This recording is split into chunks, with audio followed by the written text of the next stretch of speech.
Welcome back to the Joe Mac podcast. My next guest is a personal friend of mine. We've had multiple experiences together as far as acting. We've taken classes together. We've done commercials together. We've done film together. We have an upcoming project titled Promised Land, and I'm really looking forward to working with her again. This is Amy S. Johnson. Thank you so much for being with me, Amy. Thank you for having me, Joey. My pleasure.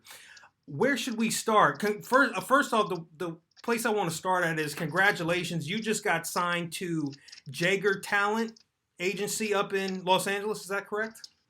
Yes. Fantastic. Yes. Thank you. Fantastic. How'd you get that? I met through a mutual friend of mine. Her name's Rosalind, and we sat down and she looked at my resume and she said, "Okay, welcome aboard." Lovely woman. Very good. Congratulations. So we have a project coming up together. It's a soap opera entitled Promised Land, and yeah. I know you're really looking forward to it. When did you get the news that you were chosen out of your audition? I was in Hawaii. I was in Hawaii. I live there part-time. I'm kind of back and forth, so in Oahu. And Jaron had called me and told me that out of the callbacks, I had booked the job. So I'm really excited. It's a very interesting character that I get to play. I'm not going to give too much of it away now, but it's because it's going to be a surprise. But I was very excited about it, and I'm very much looking forward to it. And I'm really excited to work with you again, Joey. So, Amy, how did you get started in acting? Well, I went back to school to study theater, and then I got with your talent manager as well, Cammie Carpenter with Hollywood Talent Associates. Yes. Got with her, and she really started getting me auditions for more commercials. As a matter of fact, she booked us in that same commercial with I forgot the name of the grocery store, but I remember us doing a grocery store commercial together through Cammie. Absolutely. And that was great, and it was fun. And so she booked me more, I was doing more theater. Yeah. Before, and then she got me more. Once I got with her, I started getting into more film, and and from there, I joined the union after that because I realized, okay, it's better money when you join the union, and I just keep one foot at a time, try not to let rejection get me down, because obviously all actors go through rejection. And do they? Do they really? I had no idea. I had no idea. It's never happened to me. Oh, really? Yeah. So fantastic. So when you say join the union, for those who are not familiar with the entertainment industry, what does that mean? Well, I'm not in the theater union. I'm in the film union, SAG-AFTRA. SAG-AFTRA, yes. Yeah. Screen Actors Guild, American Federation Television Radio. Yeah, and so SAG-AFTRA. So it's the union for film. Now that's not you can't just sign up like it's the Boy Scouts or nothing like that. You have to act not to get on the board, whatever, but there's a process to becoming part of that union. How did you make that happen?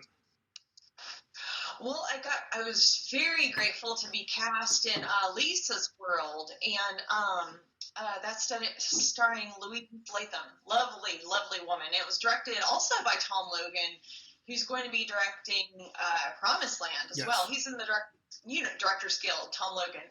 So he's got his own union as well. So and then I think I spoke 2 sentences in Lisa's World, but that was enough to get me eligible. And right after that, I immediately joined. Wow. So because I'd wanted to be in the union for some time before that. Wow, that's great. Yeah, I'm definitely excited to be working with Tom Logan again. I'm glad that you brought him up. You and I had class with Tom Logan, acting classes. What was it? On-camera commercials, right? Yeah, Yeah. yeah. Yeah. I both of them. I took the on-camera commercials, and I highly recommend you the other one as well. For TV and film. For TV and film. He's fun, and so really you learn a lot. I mean, in a quick amount of time with him, because he just gets right to the point, and he does it with humor, which is so it makes it fun. You know. Sure does. Tom, got to have you on the show. So. Yeah. Yeah, definitely. Got to get you on gosh. soon. Got to get you on soon. Yeah. Yeah. We did a script reading with Tom last week, and it went very well. And it was just like being in the class, you know. And it was over Skype because obviously we're under quarantine, and it was just like we're in the classroom. He's like, no, he's like, you know, read it like, do it like. I mean, it's what a director. He's what a director should be, in my opinion. I'm sure you agree with me. I mean, he's very easy to understand and kind of breaks it down to a very basic level where it's like, okay, you're kind of off a little bit. I want you here, you know, and then he just gets you there. And it's just like, okay, well, I mean, that's how it should be. You know, it shouldn't be any other way. Yeah, extremely professional. I don't know how many. I know he's been in the business a long time, yes. A very, very long time. I think over 30 years. I think so. So, yeah. Oh, yeah. Now, you and I met doing the commercial. Let's talk about that. How was that experience for you? That was so fun. You and I were husband and wife in that, remember? Were we? Do you we were, because yeah, I think so. Yeah, we were a date ultimately. But yeah, we were husband and wife in that commercial. Yeah, we're just wine shopping. Remember? Wine shopping. Yeah. Walking up and down the wine aisles, just like looking at bottles and stuff. Yeah. It's fun. It's very, very good. And then the next project that we did together was Dinner with Mary Lou. Mm-hmm. Is that correct? Yeah. I think that was the next project. Correct. Produced by Earl Hunt. Yes. Produced by Earl Hunt. And we were also a couple. Or no, yeah. I was actually the dream guy, right? Like I was a figment of your imagination, and then I appeared in the restaurant with you, and then the waiter kind of brings you back to reality. Yeah, the rude waiter, remember? Yes. Yeah, you were the dream, you were the fantasy. Absolutely. So, Absolutely. yeah, and then, but in essence, Mary Lou was stood up. Right. So, right. But if it would have gone according to her plan in her mind, it would have been you. Absolutely. What are your expectations moving forward with the agency that you just signed with, and also Promised Land? Well, the agency had got me. She had just gotten me a commercial, not a commercial, audition for commercial. Mm-hmm. With Sam Warren, CSA, Sam Warren, casting director, wonderful, lovely man. However, it was canceled due to the virus quarantine situation, and so a lot of things were going on. I had that audition. She'd just gotten me. I had another red carpet event, which I was going to be paid for because I was going to be one of the hosts and one of the welcoming committee. I think it was Curse of the Dragon, the film is. It's going to be postponed. Anyway, that was canceled as well due to the virus. So, I had some things set up, but everything is just kind of, as you know, everything's on hold right now due to the quarantine situation. But my hopes and prayers are that this virus situation will be obviously handled, and everybody will be healthy, and things will get back to normal. And then very much I'm ready to do Promised Land. I think we're scheduled to start filming in May, I believe, as long as everything goes according to, the quarantine is lifted, God willing. Right. So, anyway, that's where I'm at. Very good. Now, what got you into acting? Well, I'd always wanted to be an actor. I enjoyed plays and things as a kid or growing up, and then I enjoyed making my own plays even at home, like for my parents. Like, okay, let me show you this show or whatever. I just always liked it. I've always enjoyed getting into someone else's shoes and just seeing how they would feel. And it's just I'm an artist, and it makes me happy. It makes me forget about the problems of my own situation when I can kind of jump into someone else's shoes and consider their problems or what they're going through. And so that's why I enjoy acting. So if I'm understanding you correctly, it's basically an avenue for self-expression. That's kind of how it started out, and you received positive feedback at a young age from that, and that's what kind of made you want to continue. And nowadays it's also a lucrative opportunity, and also a chance to kind of escape the day-to-day routine of life, essentially. Sure, yeah, those are definitely aspects of it. But in addition to getting into other mentally, getting into other people's shoes, so to speak, really having empathy for what someone else may be going through, or what someone else's problems or issues, like really getting into that mind frame is it's helpful to me to just kind of see how other people would be feeling, especially when I'm playing another character. It just helps your empathy grow on a deeper level, because you're getting into other people's mindsets. Even if it is a fictional character, you're still seeing that person is a real person while you're filming, while you're creating that person. So anyway. Yeah. Even if we're just strolling up and down the aisle shopping for wine bottles. Hey, that was a lot of fun. That was a fun wine shop, I thought. Absolutely. So now, have you ever written your own projects? Have you ever had the desire to do that, or would you prefer to have somebody else take care of that, and then you come in and you're an instrument of their vision? Is that kind of... Well, I've never, answer to your first question, no, I've never written my own character. So far, I've always just, other people have written the scripts, and either, if I'm casted, I'm great. Maybe in the future, I don't know. I'm not really known as that, script writer. Yeah, but who knows in the future, if I had the opportunity, I may take advantage of that, but not yet. So. Gotcha. Where is your career going from here?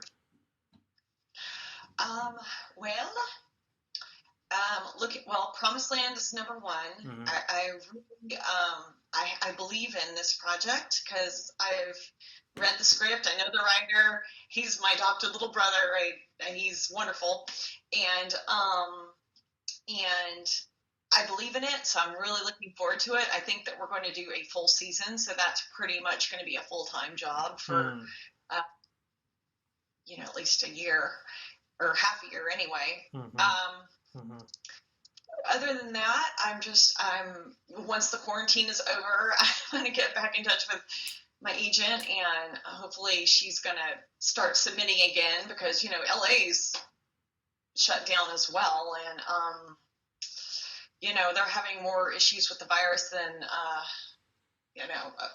not more than New York, but anyway, it's just a lot of chaos that needs to be resolved before we can go forward. And but once this is all done, the virus is handled and things are back to normal, I'm looking forward to auditioning more, and we'll just see what comes up in the cards. Very good, very good. And just to back up for a moment, your adopted little brother is actually Jaron Hall, the guy that we're speaking of. He's the creator of Promised Land, the upcoming soap that you and I are both involved in, and definitely looking forward to. I actually just had him on the show, and he kind of gave me the rundown, and I know this has been a vision of his for a very long time. I know he's been in the industry for a very long time, and like you said, we have Tom Logan as the director, and I'm really looking forward to it as well. And I know that this could be, the question is, what else could we be doing, we were speaking about this before the call, to kind of, kind of put it out there in the, create the success of it. It's up to us to create the success. Would you agree? Oh, sure. Yeah. Well, I think the more we have faith, I think it's like, if you have faith as a mustard seed, you're going to accomplish anything, right? So I'm just trying to have that faith, really raise vibrations high, so that, and every time you fail, you're that much closer to succeeding. Mm-hmm. So that's the way I'm going to look at things, in a more positive light, and a hopeful light, and a more faith-filled light. I like it. Because anybody can be negative and just bring everybody else down. But no, I'm like, we all have bad days or feel bad. But I'm just, I'm trying to stay hopeful, positive, and have that faith of a mustard seed that things are going to rise and get better. And so far they have. Not where I want to be, but I'm a whole lot further than I was like last year. Yeah. So so I think when we look at things like that, the progress, not perfection. Thing. Every success, there's usually like 8 failures. Yeah. When we look at the failures, it's just, you're that much one step closer to that success. Wow. Then things get way more optimistic and way more hopeful and exciting, in my opinion. Yeah, that's what I like about you. You've always been that way too. You always had that really positive outlook. You've always been, anybody that's ever worked with you can definitely attest and say the same thing for sure. I know that for sure. And I appreciate you being with me today. What else? I'm grateful for you having me. Absolutely, absolutely, my pleasure. What else should we talk about? You're also a certified yoga instructor. Yeah. How has that helped you with positivity and creativity, and especially in your career, especially in your acting career? Well, I'm not working there now, but I worked at a Gently yoga studio in La Mesa for like 10 years, and that really helped me grow and helped me come to accept, the owner, her name's Lanita. She helped me learn acceptance on all levels and really taught me a whole lot of wonderful, wonderful things. To just be happy with where you are, because right where you are is exactly where you're supposed to be. There's these little things that I heard her or other instructors, or because I got additional modification training through her. I'd already been trained as a yoga instructor, but I got a higher level of modification training through her. And then so these little sayings that I heard her or other more experienced instructors speak to me, they stuck with me. So I've learned to be happy with where I am, knowing that I reiterate, I'm exactly where I'm supposed to be. Mm-hmm. And then until I learn a certain lesson, then I'll rise to another level. Mm-hmm. And shout out to Hana Lei. She's another yoga instructor whom I love. And she's a crystal bowl healer as well. She plays the crystal bowls. So just giving a shout out to some loved ones out there. Wow. That's great. Yeah. That's great. So just to kind of backtrack, just so I understand correctly. So essentially, some of your takeaways from being a yoga instructor and during that 10-year period was kind of coming to the realization that being who you are at this present moment is enough, and that's exactly where you need to be, and kind of accepting that and not kind of putting too much thought into where I want to be. Right. Yeah.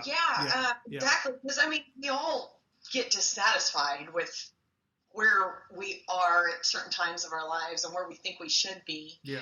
But I've been listening to this other, some other people that are kind of like, sometimes like we're God, if you will, if you believe in God, or higher power, or whatever you want to call that.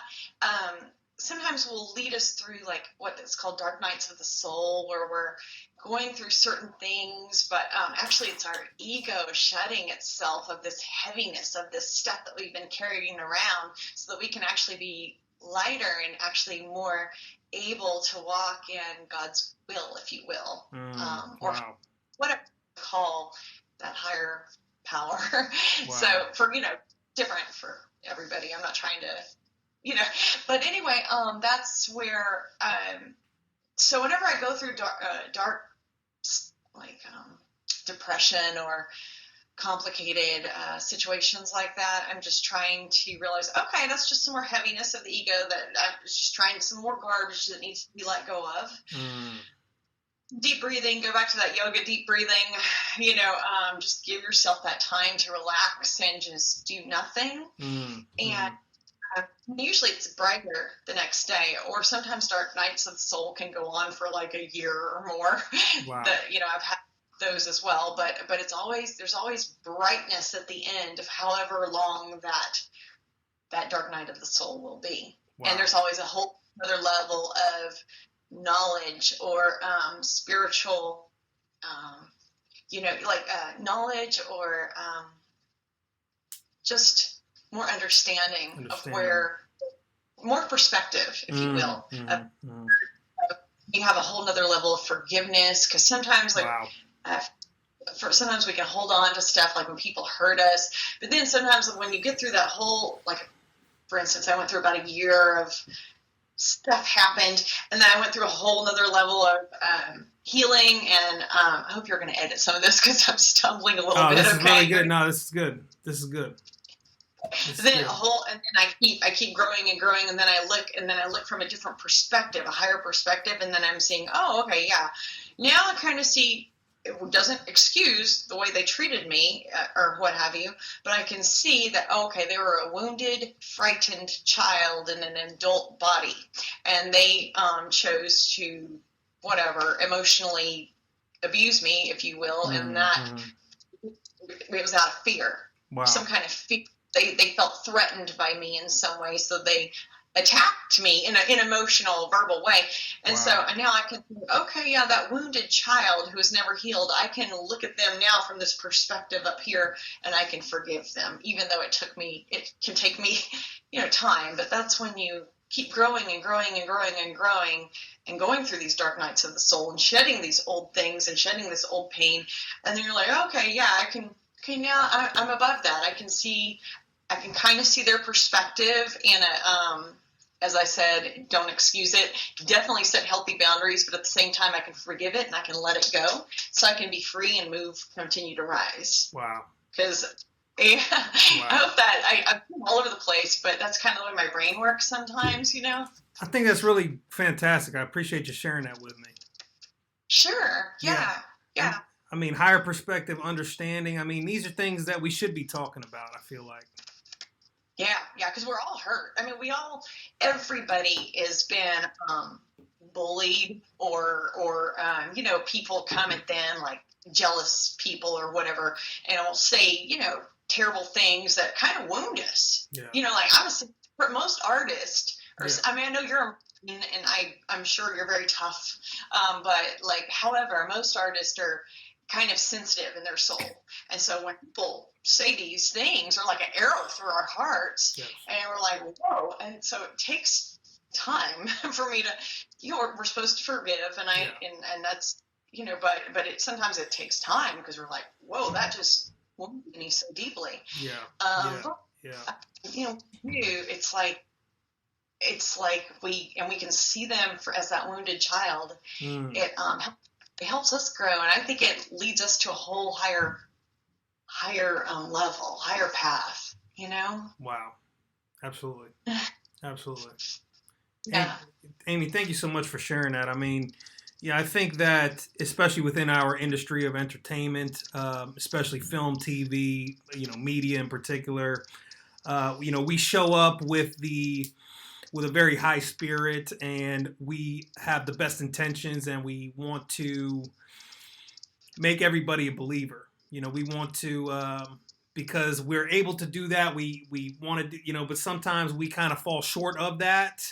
And sometimes we get down on ourselves, and sometimes we take things personal, and nobody's immune to that, especially in this business. And I think that the more we discuss it and the more we talk about it, the better it's going to be for everybody. I mean, I know that the viewer right now that's, going audition after audition, they're not getting anywhere. They're not where they want to be.